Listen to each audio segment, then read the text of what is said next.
Diva Dolls, it's your girl CRYSTALCHANEL, and I am back with another video. Definitely something brand new for my channel. This is Cooking with Crissy. On keto, you cannot have potatoes at all right? So what I did was figure out what options I have, and I actually found and read that you can have radishes. If you want to see how it is that I make this, stay tuned for the first episode of Cooking with Crissy.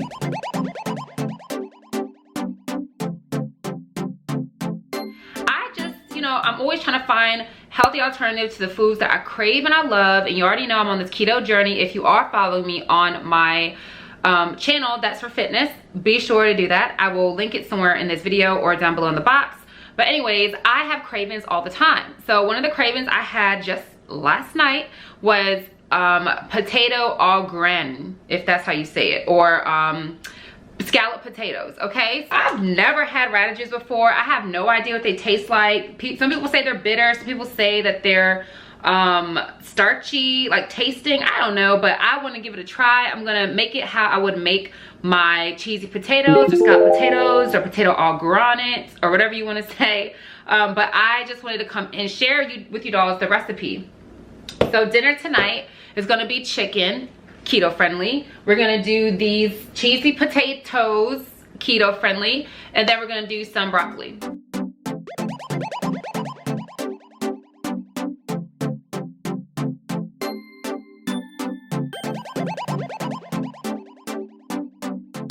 Okay, first things first, we're gonna go ahead and put the oven on broil, and then we're gonna put the oven on a low broil. Now the reason I don't want to do a high broil is because sometimes the outside can get cooked and the next thing you know your chicken is dry. But I am going to be using this pot. I'm going to cover it with foil paper and put little slits to match. This type, well, it's not a pot, it's a pan. This pan is a grilling pan that most ovens come with, but this is the bottom of the pan that will collect any juices that fall down below in case you want to keep the juice and make a gravy or sauce with it, because it is fat and we need fat on keto. But I like doing it this way because again, it will grill the chicken while it's inside of the oven, and that's what I want. Here's our naked chicken, and we are about to get it all dressed. Now you can really do this the day before if you really want to stunt and get your food tasting spectacular. You can season your food, keep it in the fridge covered, and pull it out when you're ready to cook it between 1 to 2 days later. So I just unpacked this chicken. It's not gonna have any marinade on it, but you can still season it, really flavorful, and this is what I use. So we have garlic, red pepper, paprika, because we can't have any pale chicken. Then we have some sea salt. Then we have some black pepper, onion powder, or you can stop being lazy like me and actually cut up some onion, but I'm just gonna use the onion powder. And then extra virgin olive oil, which we will coat when we're all finished. That will help give the chicken a nice crisp. So as you can see here, all I'm doing is just tossing in all of my favorite seasonings. So there's really no rule to the measurements. Really, this part is to taste, meaning you just flavor it however it is that you want your chicken to taste. If you want a more in-depth type of recipe, I can definitely make a video on how I make my chicken. Just let your girl know and I'll do that for you.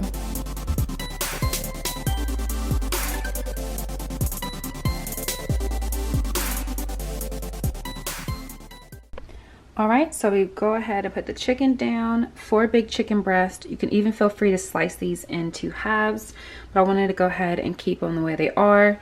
Keep in mind, if you haven't really cooked chicken before, sometimes the outside can look done, but the inside may be still raw or just not cooked all the way. So be careful of that. And if you don't have a lot of experience cooking chicken, I would recommend to use one of those thermometer checkers, or to actually cut them in half and cook them that way so it cooks a little bit more evenly. I'm gonna go ahead and get started on these radishes. I am about to cut off all of the stems and wash them, and then go ahead and chop them up because we are going to be boiling them. And in the water I did put some salt, and I also put some garlic so that the water can have a little bit of seasoning to it. So hopefully it will translate over into the radishes and taste really yummy when we finish the recipe. So this is my first time, like I mentioned, making radishes, okay? So they cut fairly easy. I made them in like a somewhat thick type of cut. what you'll do is go ahead, cut them all in about thirds or fourths, or even thinner. Once you do that, you will go ahead, rinse them off again, and then throw them in your pan. I just finished chopping up all those radishes. This dish takes a little prep time, but that's what they're looking like. And now I have my water already ready to go with the oil. I only put a little bit of oil because, you know, when you're cooking pasta, you want it to stick. I don't know how this works. I've never done this before, so I just figure I'd rather be safe than sorry. Plus, it's extra fat, you know? Okay, so what I'm doing is making the cheese sauce, which is pretty simple. I have cream cheese, I have butter, I have heavy whipping cream I'm gonna add, and then I'm gonna add in cheddar cheese.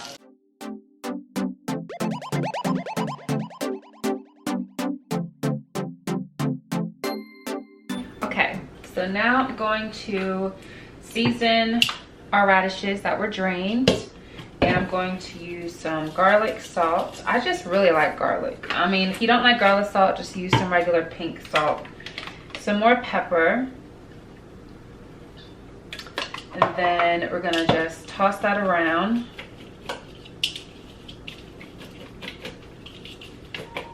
Start layering the pan.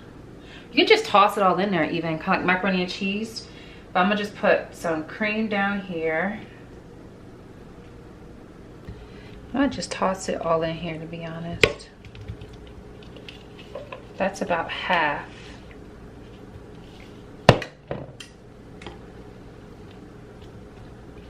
And trying to get them as flat as possible. And these are kind of soft, as you can see, because I boiled them for about 20 minutes. I just don't want them to come out too hard, you know? And I want them to be kind of like potatoes. Now, I can't even lie. When I was doing this, I was thinking like, oh my gosh, I don't know if I'm gonna eat this. And I'm thinking like, I did all this recording. I really hope this turns out well so I can share it. But it threw me off. I can't even lie. It threw me off with the color of the radishes, because after they boiled for about 20 minutes, you can see they're still kind of pink. I said, you know what, girl, just do what you're doing. Layer, add cheese. Anything in cheese tastes good, just about. So I just said, keep going. And yeah, this is how it turned out. Doesn't that look amazing? Now, I wanted the top a little browner, so I actually did put it back in the oven after baking it for about 45 minutes, and I put it on broil. But as you can see, y'all, this looks amazing. It smells amazing. And the last thing to do was to taste it. As you can see, it's missing a little corner because, girlfriend, I had to taste it. And can I just tell you how it tastes so good? So mentally, I'm still thinking like, I can't believe this is radishes, not potatoes. But I gave it to my family. They freaking smashed. I gave it to my cousin. They freaking smashed. And the kids loved it. So if you enjoyed this video, please give me a thumbs up. I'll make more like it. Again, keto friendly. Follow me on Instagram and on Snapchat at Crissy the Doll, and also subscribe to this channel. And as always, stay fabulous and stay fierce.